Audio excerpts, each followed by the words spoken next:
Global skill development mission में आपका स्वागत है। Okay, next. This is a great question. Can only artists be graphic designers? Or do you have to be a great artist before you can be a great graphic designer? Well, I'll bet that you have some kind of artistic background or some kind of a visual or creative element to your character makeup, which draws you naturally to the field of graphic design. However, there's a huge misconception. The term artist or the role of an artist and the role of a designer, they're oftentimes used synonymously. I'll see this a lot of times when I'm talking with executives or the client or the boss, whoever's in charge. Oftentimes you'll hear them say something like, just send it down to creative, send the project down to creative. What do they mean by that? Well, when they're using the term creative, they're referring to the graphic designers or the graphic design department. So instantly, that presupposes that the graphic designers are all creative. We're going to send it to the artsy people, and they're going to figure it all out. However, these two words really don't mean the same thing. Let's take a closer look at this. First of all, let's discuss exactly what an artist is. An artist is someone who has their own personal creative vision, and they're working to fulfill their own creative expression. So, in other words, they're not trying to solve a problem for their client. They're not trying to create a project that has a specific purpose other than their own creative expression. And they're going to take this vision that they want to express, and they're going to put it down on paper, they're going to put it down on canvas, in sculpture, or in any other art form that they want. Now, artists aren't graphic designers, although many artists make use of design techniques in their own work.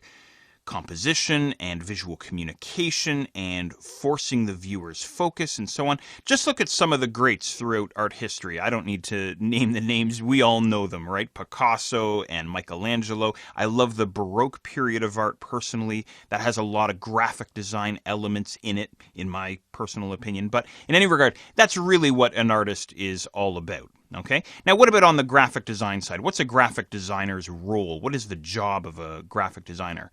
You know what? Fundamentally, a graphic designer is a problem solver.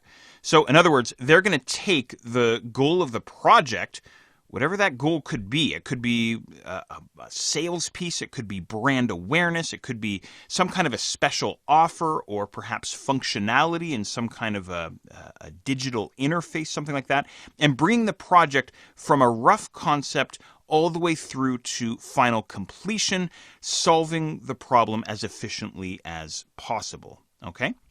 Now, graphic designers are not artists, although many designers are artists in their spare time or have a background in the visual arts. Many people with a background in the visual arts, as I said just a moment ago, are naturally drawn to this field of graphic design. A graphic designer must brainstorm efficient ways to solve a particular problem. The problem of the project at hand. Again, whatever the purpose of that project is, whatever the message of that project is, they've got to creatively and efficiently solve the problem and then create and present a variety of solutions, oftentimes to their client, and then they have to have the technical skill to actually build those solutions. A graphic designer oftentimes has a blend of many, many skills, including skills like marketing, problem solving, as I mentioned, creativity, a creative flair, visual communication skills, and of course, the technical skill to pull off their solutions. So I'm referring to software skills, for instance, understanding and knowing how to get around inside applications like Photoshop and Illustrator. Coding skills, they know how to code HTML and CSS, for instance, and web design skills, knowing how to work with web servers, setting up web servers, installing WordPress and running WordPress, things like this. So a graphic designer, as I say, has a blend of a variety of skills, and oftentimes when they're working on a project, they're wearing more than one hat at a time, okay? All right, now a graphic designer is always dealing with practicality and function. An artist, on the other hand, doesn't have to consider how practical or how functional a particular piece is, of course, art is expression. You know, to really hammer home the difference between an artist and a graphic designer, let me show you two quick examples. An example of art, and an example of personal expression, and an example of graphic design. First, the art. This is Marcel Duchamp's bicycle wheel, and it's about the most extreme example of what comes to my mind, at least, in terms of what's considered art. Now, whether it is art or it's not art is certainly up for debate. This piece has certainly created a lot of controversy since it was first created in 1913. However, we're not here to debate whether this is art or not. This is simply an extreme example of an artist fulfilling his own personal vision. So Duchamp didn't create this piece at the demands of anyone other than his own artistic vision. And hey, that's great for him. It doesn't mean the rest of us have to like it or dislike it. That's entirely up to the viewer, of course. Now, of course, art is full of examples of controversial pieces that push the boundaries of the definition of the word art, and some would say that's the purpose of art. But clearly, this particular piece has no purpose or actual functionality other than the artist's own personal expression. Now, onto the graphic design. Here's the logo that gets painted onto the sides of trucks of a company called, you guessed it, Two Men in a Truck. Maybe you've heard of them. Is it ugly? Perhaps. I suppose it depends on your definition of ugly. But I'm giving you extreme examples here to hopefully drive home my point. Whether this is visually pleasing or not is completely beside the point, and this is really what I'm trying to drive home for you. Do we know instantly what this company does? Do we know why we should care? They're two guys, they have a truck, and they care. They're movers who care. We know right away exactly what it's all about. So if we know instantly what this company is and what they do and why we should care, then it's a successful piece of graphic design. Sure, it could be a little bit tidier, but does it have to be tidier in order for the company to be successful? Not according to Two Men and a Truck. So there you go. There's two extreme examples for you. One that's fulfilling an artistic expression and the other that's filling a specific purpose for a successful company.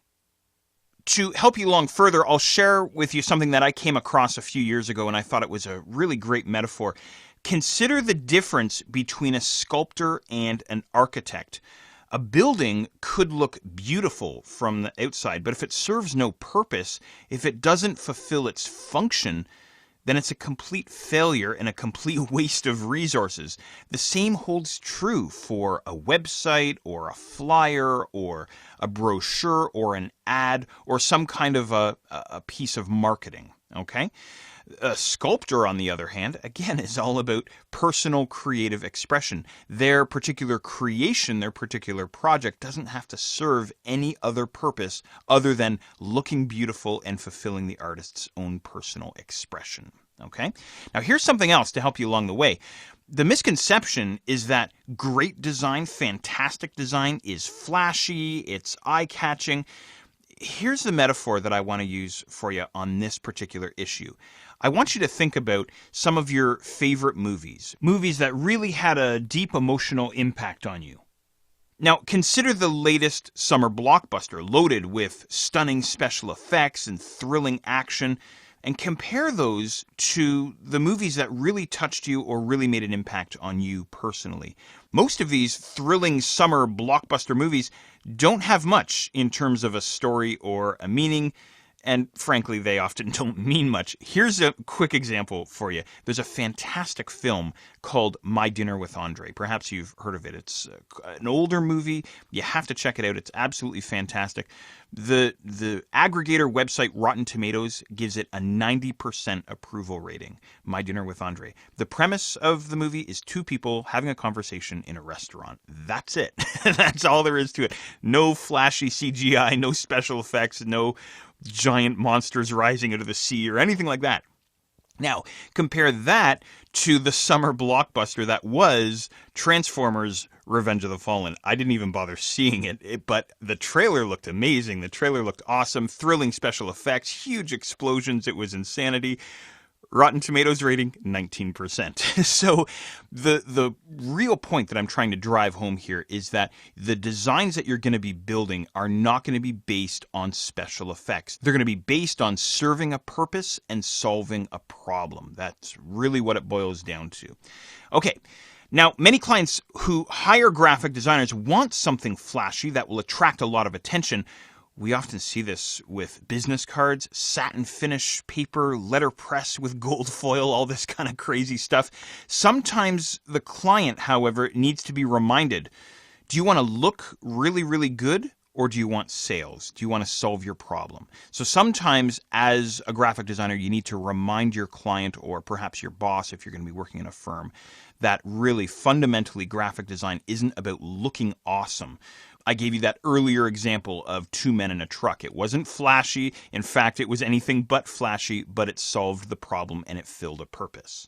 So the most successful designs efficiently handle the problem that they were created to resolve without drawing attention to the design or to the special effects itself.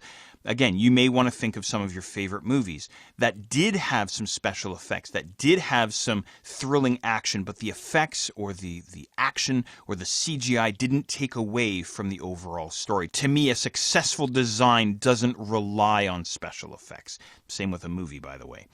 All right, now everything on top of the function of solving the problem. So things like fonts, colors, imagery, special effects, drop shadows, embossing, and so on is all icing on the cake. The fonts and the colors that you choose, the special effects that you decide to use are not the design by themselves. That's critically important to remember. Good design functions very well and also looks visually pleasing, or perhaps better said, it doesn't look displeasing. Think about that. I know Two Men in a Truck didn't necessarily look pleasing, but it solved the purpose and it solved the problem, so it didn't necessarily look displeasing. So said another way, it doesn't have to look amazing, it just has to not look terrible, if that makes sense. So form is always going to follow function. So hopefully I was able to efficiently give you a sense of the role of a graphic designer and how that compares to the role of an artist. And again, we have this misconception in the field of graphic design that all graphic designers are artists or come from an artsy background. Don't forget, fundamentally, graphic designers are problem solvers.